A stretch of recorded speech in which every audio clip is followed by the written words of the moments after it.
En el año 303 después de Cristo, el emperador Diocleciano, instaurador de la tetrarquía, sistema político que había devuelto la estabilidad al Imperio Romano tras 50 años de anarquía militar, promulga un decreto contra los cristianos en el que se ordena la destitución de sus cargos para todo aquel habitante que profesara dicho credo, así como quemar sus libros sagrados y destruir sus iglesias. Será en el contexto de esta persecución en el que se produzca el martirio de los santos San Servando y Germán, santos patronos de Cádiz, cuya historia queda irremisiblemente ligada a la de la ciudad de San Fernando y al punto más alto de esta ínsula gaditana, el Cerro de los Mártires. A este decreto seguirán otros dos más. El primero va a ordenar y decretar cárcel para los jefes de las distintas iglesias. El segundo decretaba torturas y tormento para todo cristiano que se resistiera a tomar parte activa en el culto imperial. Este último será complementado en el 304 después de Cristo por otro del todavía César Galerio, que condenaba a muerte a todos los cristianos. Este hecho provocará la extensión del fenómeno del martirio por todo el imperio.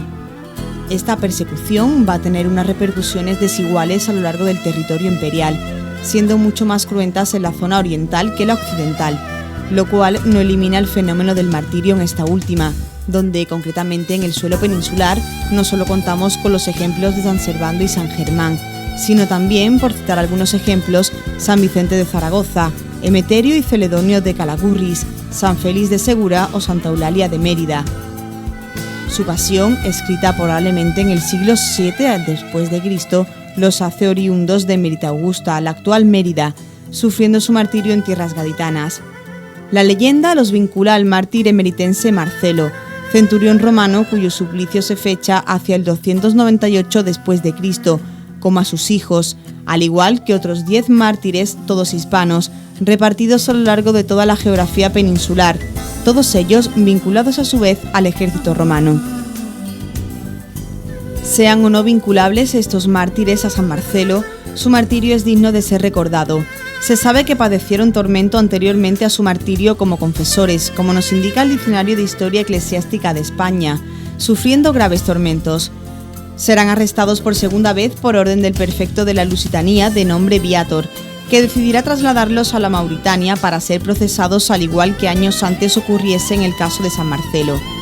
Los padecimientos del viaje agotaron sus fuerzas hasta tal extremo que obligó a la comitiva que los trasladaba, encabezada por el propio Viator, a realizar una obligada parada en una villa próxima a Gades, que aparece en las fuentes mencionada con el nombre de Fundum Ursianum, es decir, una villa de nombre Ursiano. En este lugar, dado su muy lamentable estado, viendo que no sobrevivirían al viaje, se producirá su suplicio, siendo degollados un 23 de octubre en un promontorio próximo a Gades, que la tradición ha identificado con el que hoy conocemos nosotros como Cerro de los Mártires, en honor a tan ilustres santos hispanos, muertos con apenas 22 y 25 años. La tradición cuenta que tras el martirio, el cuerpo de San Servando fue llevado a Mérida y enterrado en el cementerio de Santa Eulalia, mientras que el de Germán reposa en el de las Santas Justa y Rufina en la actual Sevilla. El culto a los santos mártires pervivió tras la caída del Imperio Romano, en la Basílica de los Santos Nuevos de Alcalá de los Gazules, consagrada en el año 662 después de Cristo bajo el episcopado de Epimenio. Fieles a esta devoción, los cabildos de Cádiz decidieron nombrar a San Servando y San Germán como sus santos patronos, acuerdo que tuvo lugar en el reinado de Felipe III en 1617, siendo Papa Paulo V. Testimonio de esta sentida devoción de los gaditanos a los santos mártires son las estatuas simétricas de los santos San Servando y San Germán, elevados sobre columnas de orden jónico que se encuentran en la Plaza de la Constitución, frente a las fortificaciones de Puerta de Tierra, en un bello conjunto rodeado de jardines y de una fuente con sus surtidores. Antiguamente las imágenes petras de San Servando y San Germán se encontraban a la entrada del puerto gaditano.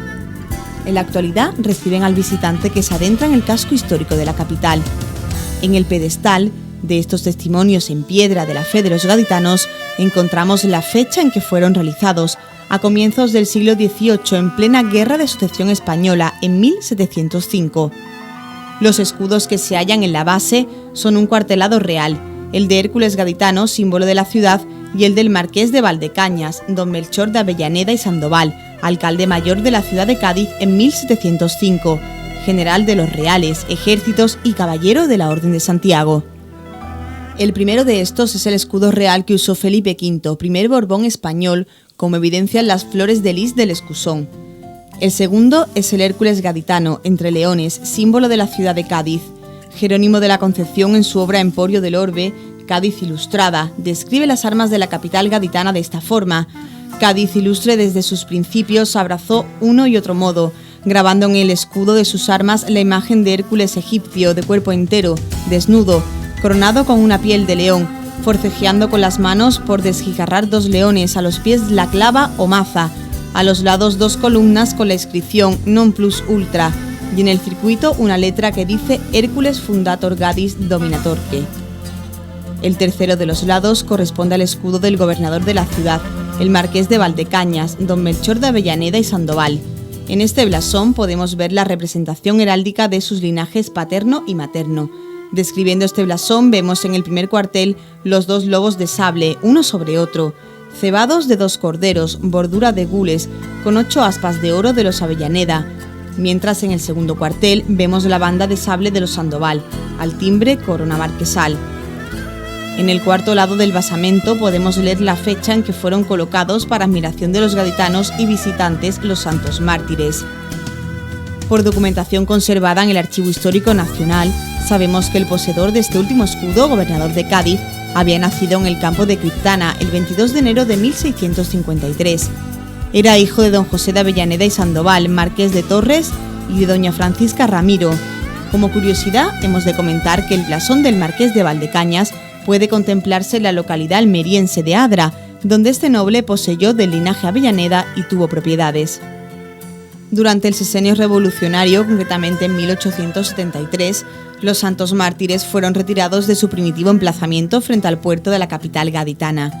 En 1885, 12 años después de su desalojo, el padre Gil Ruiz, canónigo de la Santa Iglesia Catedral, en nombre de numerosos fieles, solicitaba del consistorio la restauración de los santos patronos, en agradecimiento a la benevolencia de la fiebre amarilla en Cádiz. El alcalde don José Ramón de Santa Cruz accedió a la instancia del padre Gil. La reedificación fue costeada por el padre Gil gracias al dinero de muchos devotos de los santos y al propio pecunio del eclesiástico. En enero de 1887, el padre Gil Ruiz pudo contemplar cómo se volvía a erigir la primera de las imágenes. Las estatuas de los santos hermanos permanecerán frente al puerto gaditano hasta 1945, en que serán trasladados a la Plaza de la Constitución, donde actualmente pueden ser contemplados. En San Fernando, todos los años, el 23 de octubre, se celebra una romería hacia el cerro, donde la tradición recoge que fueron martirizados San Servando y San Germán. La advocación de las parroquias de San Servando y San Germán, una situada en la Plaza César Vallejo de la capital gaditana y otra en la isleña barriada de la Ardila en San Fernando, recuerda la arraigada devoción de la diócesis gaditana a sus santos hermanos mártires.